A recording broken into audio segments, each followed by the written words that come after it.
আগের দিন আমরা দেখেছি যে স্ল্যাটার্স রুল, যেটা দিয়ে আমাদের শিল্ডিং বা স্পিনিং কনস্ট্যান্টের একটা অ্যাপ্রক্সিমেট ভ্যালু জানা যায়, আমরা যেটা দিয়ে ক্যালকুলেট করতে পারি। আজকে আমরা তার অ্যাপ্লিকেশন একটু দেখব যে কিভাবে ইউজিং স্ল্যাটার্স রুল আমরা শিল্ডিং কনস্ট্যান্ট আর স্পিনিং কনস্ট্যান্ট ক্যালকুলেট করব। So let us start with sodium.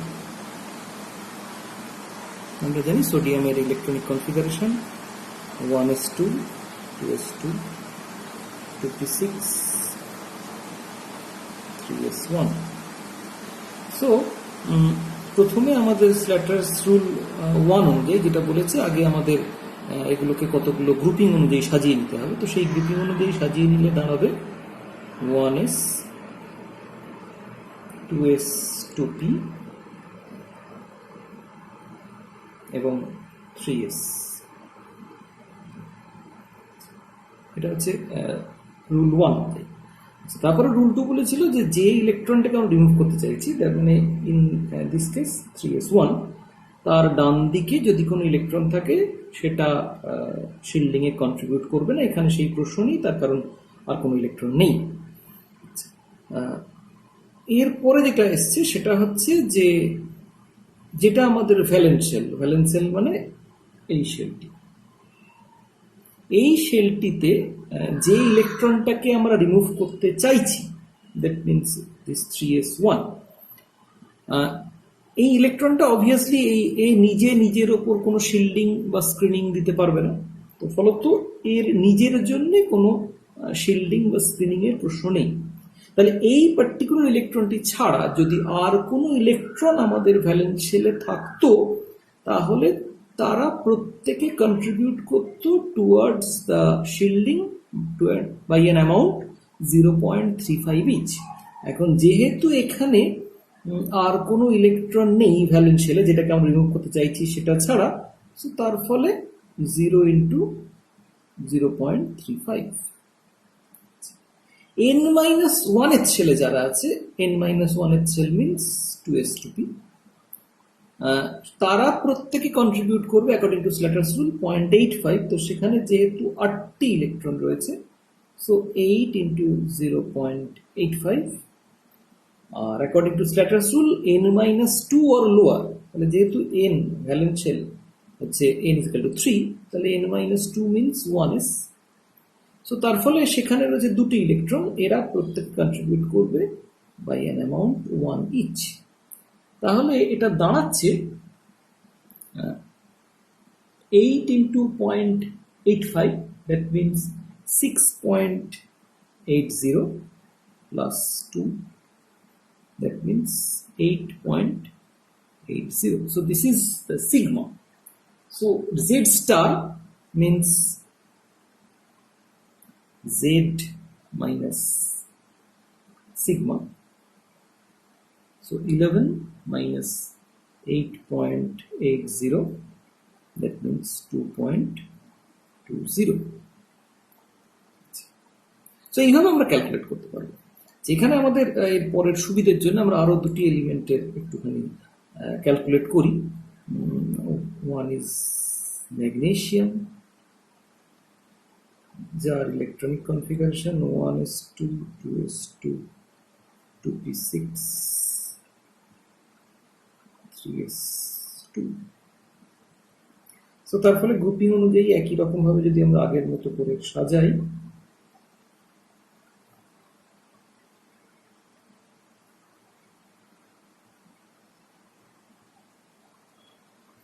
তো এখানে সিগমা দাঁড়াবে, যেহেতু এখানে যে ইলেকট্রনটাকে আমরা রিমুভ করতে চাইছি আউটার মোস্ট শেলের, সেটা ছাড়া ভ্যালেন্স শেলে আরো একটা ইলেকট্রন রয়েছে।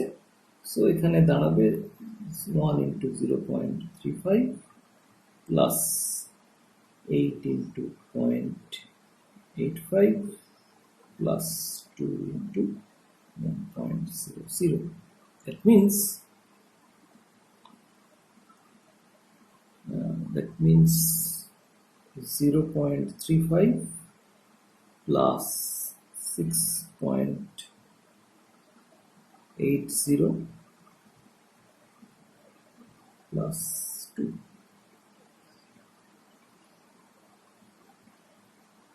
So that means it becomes is equal to 9.15. So Z star is equal to 12 minus 9.15 is equal to 2.85. Next আমরা যেটা ক্যালকুলেট করব, it is for potassium. For potassium, electronic configuration is 1:2, 2:56, 3:36, 4:1. So সাজালে আমরা যেটা পাবো 1s2s2p 3s3p 4s. So এখানে ভ্যালেন্সিয়াল হচ্ছে 4s এবং সেখানে যেহেতু যে ইলেকট্রনটাকে আমরা রিমুভ করতে চাইছি সে ছাড়া আর কোনো ইলেকট্রন নেই, সো তার ফলে এখানে যখন আমরা সিগমা ক্যালকুলেট করব তখন হবে 0 into 0.35 plus n-1 itself means 3s3p, সেখানে 8টা রয়েছে, সো 8 ইন্টু 0.85, n-2 হচ্ছে 2s2p এবং n-2 অথবা লোয়ার সব শেলেই যেহেতু শিল্ডিং 1, সো এখানে 8টা এবং এখানে দুটো, টোটাল 10টা ইলেকট্রনের জন্য 1.00, so that means 0.35 plus 6.80 plus, so this is 0 because 0 into 0.35 means 0 plus 10, that means 16.80. So in this case, Z star is 19 minus 16.80 is equal to 2.0. তাহলে এখান থেকে আমরা যেটা দেখতে পাচ্ছি যে সোডিয়াম এবং ম্যাগনেসিয়াম যারা একই গ্রুপে বিলং করছে তাদের ক্ষেত্রে বাঁদিক থেকে ডান দিকে অ্যাটমিক নাম্বার ইনক্রিজ করার সঙ্গে সঙ্গে effective nuclear charge that is Z star increase করেছে, হোয়ারাস যখন আমরা একই গ্রুপে ওপর থেকে নিচের দিকে নাচ্ছি সোডিয়াম থেকে পটাশিয়াম, সেখানে কিন্তু আমাদের Z star remain same in both the case, it is 2.20. So তাহলে এই ট্রেন্ডটা আমরা একটু বোঝার চেষ্টা করি along the first two short period. তার মধ্যে প্রথম শর্ট পিরিয়ডে আমাদের রয়েছে, বাঁদিক থেকে যদি আমি লিখি তাহলে lithium, beryllium, boron, carbon, nitrogen,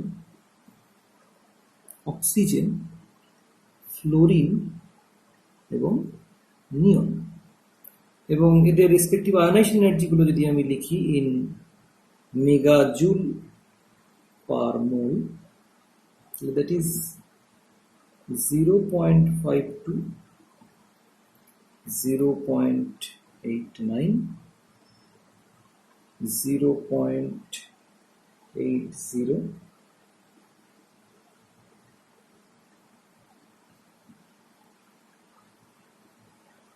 1.08,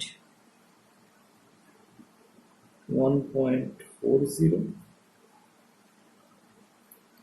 1.31, 1.68 এবং 2.08. সো এখানে একটা অদ্ভুত ট্রেন্ড আমরা দেখতে পাচ্ছি, সেটা হচ্ছে যে আমরা আগে যখন ক্যালকুলেট করেছি তখন দেখেছি যে অ্যালং এ পিরিয়ড বাঁদিক থেকে ডান দিকে আমাদের Z star atomic number as well as Z star increase করছে, যদিও এন রিমেন ফিক্সড, কারণ অ্যালং এ পিরিয়ড এন এর কোনো চেঞ্জ হচ্ছে না, এদের প্রত্যেকের ক্ষেত্রেই এন ভ্যালু হচ্ছে 2।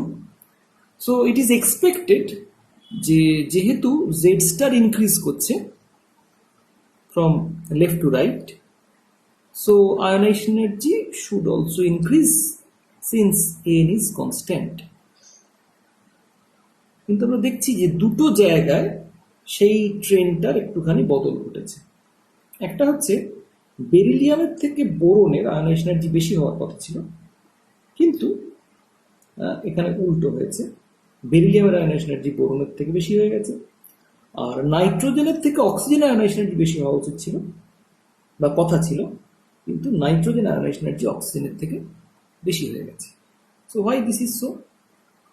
এটা দেখতে গেলে বা আলোচনা করতে গেলে আমাদের প্রথমেই একটুখানি এদের ইলেকট্রনিক কনফিগারেশনগুলো লিখে ফেলতে হবে, এবং যে কোনো পিরিয়ডিক ভেরিয়েশন আমাদের যদি ডিসকাস করতে হয় তাহলে বেটার হচ্ছে প্রথমেই তার ইলেকট্রনিক কনফিগারেশন লিখে ফেলা, তাহলে সেটা সুবিধাজনক হবে।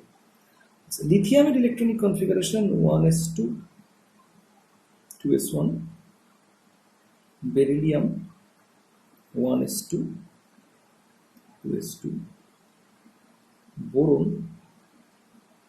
1s2 2s2 2p1, carbon 1s2 2s2 2p2, nitrogen 1s2 2s2 2p3, oxygen 1s2 2s2 2p4, fluorine 1s2 2s2 2p5 1, neon 1s2 2s2 2p6। এখন যে দুটো জায়গায় অন্য রকমটা ঘটেছে সেই দুটো ইলেকট্রনিক কনফিগারেশনের দিকে যদি আমি তাকাই, তাহলে দেখবো যে বেরিলিয়ামের ক্ষেত্রে তার কনফিগারেশন হচ্ছে 1s2 2s2, whereas বোরনের ক্ষেত্রে 2s2 2p1। এখন বেরিলিয়ামের ক্ষেত্রে আমরা যেটা দেখতে পাচ্ছি যে তার যে ভ্যালেন্সিয়াল ইলেকট্রনিক কনফিগারেশন, যেখান থেকে আমরা ইলেকট্রনটাকে রিমুভ করতে চাইছি, that is a fill shell electronic configuration 2s2, এবং আমরা জানি যে একটা fill shell electronic configuration is more stable than the adjacent electronic configuration. ফলত যেহেতু একটা fill shell electronic configuration, so beryllium is very much reluctant to lose its electron, because যদি সে ওই ইলেকট্রনটাকে লুজ করে তাহলে সে তার স্টেবল ইলেকট্রনিক কনফিগারেশনটাকে লুজ করবে, তো তার ফলে সে সেই স্টেবিলিটিটা লস করতে চাইছে না। সো তার ফলে সে ওই লাস্ট ভ্যালেন্স শেল থেকে 2s2 থেকে একটা ইলেকট্রনকে ছেড়ে দিতেও চাইছে না। সো ফলত তার ওই ফিল শেলের এক্সট্রা স্টেবিলিটির কারণে তার আইডিয়ালি আয়নাইজেশন এনার্জি যতটা হওয়া উচিত ছিল তার চেয়ে কিছুটা বেশি হচ্ছে। অন্যদিকে বোরনের ক্ষেত্রে যদি আমরা তার ইলেকট্রনিক কনফিগারেশনের দিকে তাকাই, তাহলে দেখব বোরনের ইলেকট্রনিক কনফিগারেশন 2s2 2p1। ফলত বোরন যদি তার ওই 2p অরবিটাল থেকে একটা ইলেকট্রনকে ছেড়ে দেয় তাহলে সে বেরিলিয়ামের মতো একটা fill shell electronic configuration attend করতে পারবে, হুইচ ইজ ভেরি স্টেবল। তার ফলে বোরন চাইছে ওই 2p1 ইলেকট্রনটাকে ছেড়ে দিয়ে বেরিলিয়ামের মতো স্টেবল ইলেকট্রনিক কনফিগারেশন অ্যাচিভ করতে। ফলত বোরনের আয়নাইজেশন এনার্জি যা হওয়া উচিত ছিল তার চেয়ে কিছুটা কমে যাচ্ছে। ফলত আমরা দেখতে পাচ্ছি যে আয়নাইজেশন এনার্জি ট্রেন্ড থেকে যে বেরিলিয়ামের ক্ষেত্রে তার যতটা আয়নাইজেশন এনার্জি হওয়া হচ্ছিল তার চেয়ে কিছুটা বেড়ে যাচ্ছে, অন্যদিকে বোরনের যা আয়নাইজেশন এনার্জি হওয়া হচ্ছিল তার চেয়ে কিছুটা কমে যাচ্ছে, এবং ট্রেন্ডটাও রিভার্স হয়ে যাচ্ছে। দ্যাট মিনস বেরিলিয়ামের ionisation energy is higher than boron. যেখানে বেরিলিয়ামের ionisation energy 0.89 megajoule per mole, সেখানে বোরনের ionisation energy 0.80 megajoule per mole. Same is true for nitrogen and oxygen. নাইট্রোজেনের ক্ষেত্রে ভ্যালেন্সিয়াল কনফিগারেশন 2s2 2p3, whereas অক্সিজেনের ক্ষেত্রে 2s2 2p4। আমরা জানি যে half filled configuration is also very much stable, so তার ফলে nitrogen it is very much reluctant to release electron from its outermost shell, that is 2p3, which is half filled shell. তার ফলে তার আয়নেশন energy যতটা হওয়া উচিত ছিল তার চেয়ে কিছুটা বেশি। whereas অক্সিজেন যেহেতু তার হাফ ফিল্ড শেলের চেয়ে একটা মাত্র বেশি ইলেকট্রন রয়েছে, তো সে চাইছে ওই এক্সট্রা ইলেকট্রনটাকে ছেড়ে দিয়ে যাতে সে নাইট্রোজেনের মতো একটা স্টেবল ইলেকট্রনিক কনফিগারেশন অ্যাচিভ করতে পারে। মূলত অক্সিজেনের যতটা আয়নাইজেশন এনার্জি হওয়া উচিত ছিল তার চেয়ে কিছুটা কমে যাচ্ছে। ফলত আমরা একই ঘটনা দেখতে পাচ্ছি নাইট্রোজেন এবং অক্সিজেনের ক্ষেত্রে, যেখানে নাইট্রোজেনের ionisation energy 1.40 megajoule per mole, সেখানে অক্সিজেনের আয়নাইজেশন এনার্জি 1.31 মেগাজুল পার মোল, যেটা আমাদের এক্সপেকটেশন যা ছিল জেড স্টারের রেসপেক্টে তার থেকে কিছুটা অন্যরকম। এই একই ট্রেন্ড ফলো হচ্ছে সেকেন্ড শর্ট পিরিয়ডের ক্ষেত্রে, যেখানে রয়েছে sodium, magnesium, aluminium, silicon, phosphorus, sulphur, chlorine এবং আর্গন। এখানেও আমরা যদি আয়নাইজেশন এনার্জি গুলো দেখি ইন মেগাজুল পার মোল, তাহলে দেখব সোডিয়ামের ক্ষেত্রে ionisation energy 0.49, magnesium 0.74, aluminium 0.58, silicon 0.79, phosphorus 1.01, sulfur 0.99, chlorine 1.25, argon 1.52। এখানে আমরা দেখতে পাচ্ছি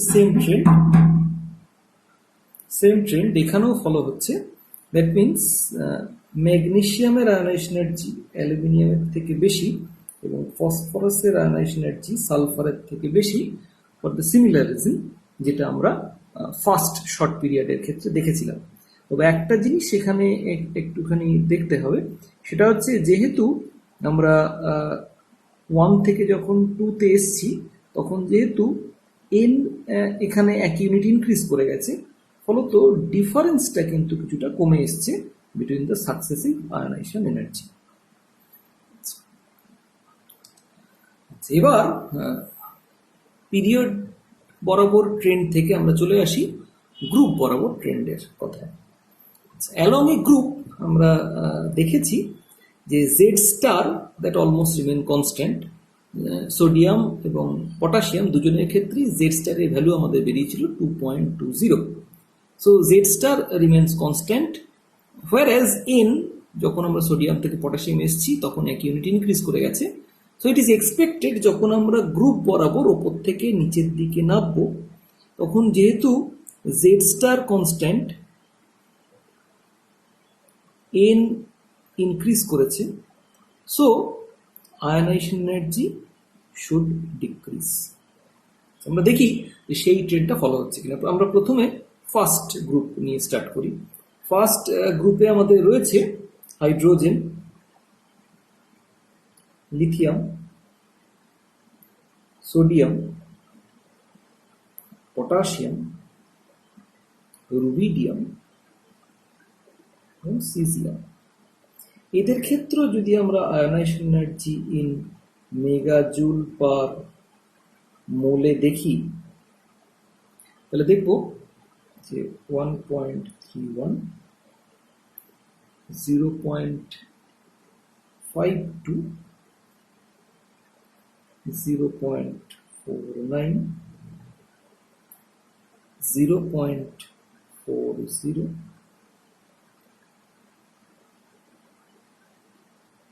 sorry 0.41, 0.40 and 0.37। তাহলে এখানে আমরা যেটা দেখতে পাচ্ছি যে আমাদের যা এক্সপেক্টেড ট্রেন্ড ছিল সেটা কিন্তু এখানে ফলো হয়েছে।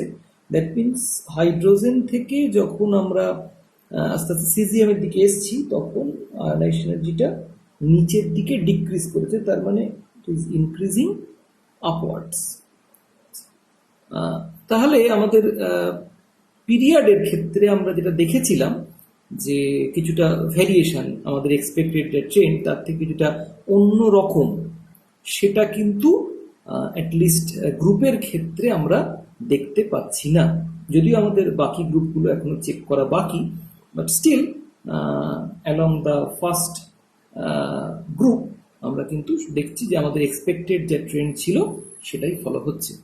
তাহলে এই পর্যন্ত আমরা যেটুকুনি দেখলাম তা থেকে আমরা যেটা বুঝতে পারছি যে ইন জেনারেল যে ট্রেন্ডটা সেটা হচ্ছে, যেহেতু জেড স্টার এবং এন এর ভ্যারিয়েশনটা অ্যালং এ পিরিয়ড ইনক্রিজ করছে এবং এন কনস্ট্যান্ট, তার ফলে along a period ionisation energy left to right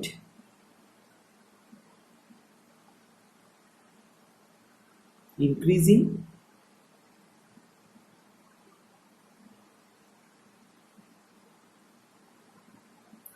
whereas along a group Z star সেটা almost constant, whereas n increase করছে। So from top to bottom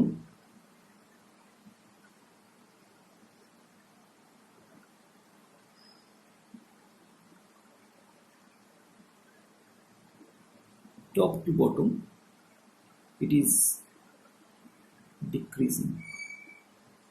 So it is the general trend that we observed along a period or along a group in the periodic table. But আমরা দেখব যে obviously সব ক্ষেত্রে এই exact ট্রেন্ডটা follow হবে না। যেমন আমরা অলরেডি দেখেছি যে ফার্স্ট 2 শর্ট পিরিয়ডের ক্ষেত্রে এই ট্রেন্ডটা এক্স্যাক্টলি ফলো হয়নি। সেই রকম আমাদের অন্য পিরিয়ড বা অন্য গ্রুপগুলো একটু চেক করতে হবে যে সেক্ষেত্রে এই এক্স্যাক্ট ট্রেন্ডটা ফলো হচ্ছে কিনা। ফার্স্ট 2 শর্ট পিরিয়ডের ক্ষেত্রে আমাদের যে এক্সপেক্টেড ট্রেন্ড ছিল সেখান থেকে স্লাইড ভ্যারিয়েশন দেখা গেছে, যেটা আমরা ইলেকট্রনিক কনফিগারেশন দিয়ে সাকসেসফুলি ব্যাখ্যা করতে পেরেছি। ফার্স্ট গ্রুপের ক্ষেত্রে আমরা মানে গ্রুপ 1 এর ক্ষেত্রে আমরা দেখতে পেয়েছি যে সেখানে অ্যাটলিস্ট আমাদের এক্সপেক্টেড ট্রেন্ডের সঙ্গে একদম টোটালি মিলে গেছে।